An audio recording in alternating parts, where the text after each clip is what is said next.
doing? Just wonderful. Well, once again, my name is Nichelle Wilson, and this summer I did my director field experience at Kentucky for the Commonwealth, based in Louisville, Kentucky. So, let's get started. By show of hands, who's over the age of 18?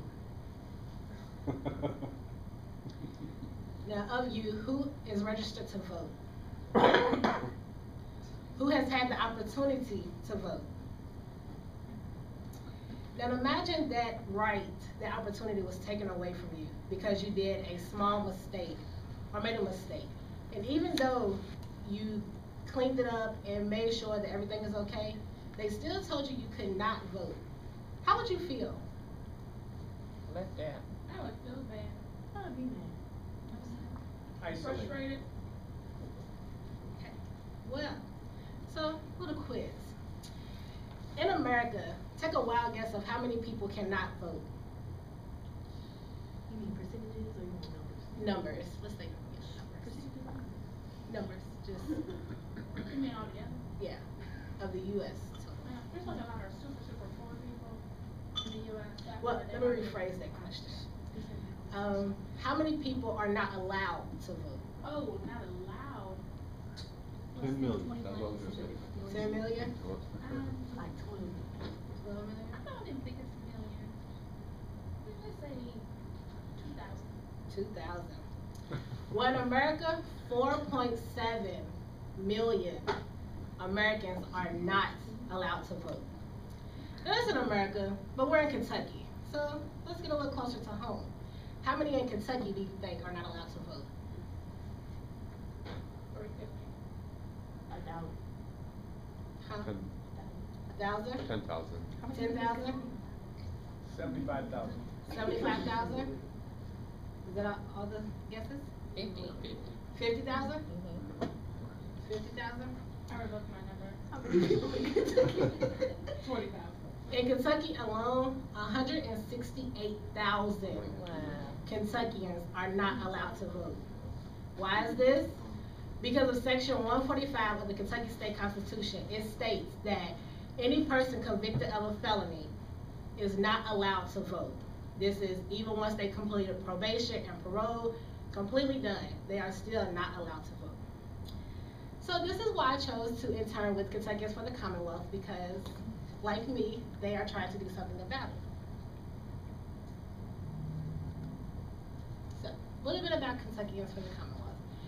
It's an organization that is here to help provide a better life for Kentuckians and to help them improve their lives. The mission statement, I'm not going to read it. It's there. Okay. And so they do topics such as mountaintop removal, going green and sustainability, and of course the restoration of voting rights, which was my topic for this summer. House Bill 70 is the amendment of the Section 145 of the Constitution, which basically states that felons, once they are completely done, they should have the right to vote. Unfortunately, this excludes those who have committed violent crimes. So murder, anything like that, your right to vote is still revoked. So, but this is for everyone else who did something when they were 18 and have not been able to vote since then.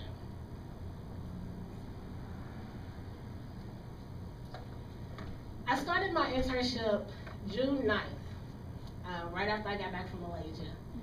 And I thought that I was gonna walk into this pretty nice office and my supervisor was gonna have like an itinerary for me to do this summer. No, not at all. I pulled up to this building. It's the correct address.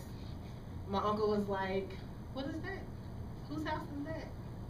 So I don't know if you have to see it, but the little bitty yellow thing right there, that's the sign for Kentuckyans for the Commonwealth. So I actually had to get out of the car and walk up and look at it. It wasn't until I got to the side of the building and there was a door that I could actually go in.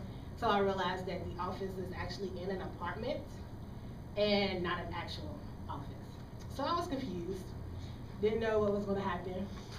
I sat down, Colette Henderson, who was my site supervisor, she basically told me that I would be doing my internship on my own with her support. So everything that I wanted to do, she said go for it. So I had big dreams, big dreams. My goal was to spread the word and let everyone in Louisville, Kentucky know that KFTC was trying to have this bill passed so that we could vote. In Louisville, 1 in 4 African Americans cannot vote. Some streets, some blocks, when you go to do voter registration, they don't register to vote because they are convicted felons. They cannot vote. So that knocks out a ton of African Americans who can vote. So my thing was, how can I get the community involved? What would bring the community together so that they would actually listen to what KFT had to say? So I decided to put on a production, involve the children. If the children are involved, the parents are involved. The parents are involved, they tell their friends because they want them to come see their children in their play. So I plan to contact current and former felons, get their stories, create skits, have the children play, act out the skits, have a nice little production in the community. So I met with the Voters' Right Coalition, and unfortunately, they shot me down. I was hurt, but I did not have the time or the money to do that. I was only there for 2 months. This was a month into my internship, and they just said I couldn't do it. So I was able to come up with something else. You can pass out the pamphlets. I was still able to contact and interview current and former felons and get their stories. But because I couldn't put on my big production, I created a pamphlet that can be used and passed out in the different communities in Louisville. You all will see this as they come around. That was my attorney. I didn't know that I was getting myself into at all. Mobilizing resources. KFTC is a big resource. A lot of resources, people think of tangible items. For me, my resources were people, relationships, connections, networking. That was my resources. I used those to the best of my ability. If it wasn't for KFTC, NC3, or the Healing Place, I would not have been able to meet these people to actually talk to them and get their stories. Kate Miller, this lady right here, took me to the Healing Place. The Healing Place is a recovery center. You are not allowed in there, of course, unless you're recovering or if you work there. I had the opportunity to observe and participate in an art class every Thursday with women who were recovering addicts and also felons. During that, I made connections and I was able to participate in their class with them, gain a relationship with them so that when I did go to ask these questions and interview them, they wouldn't hold back from me. And that's a big thing, especially when you're interviewing.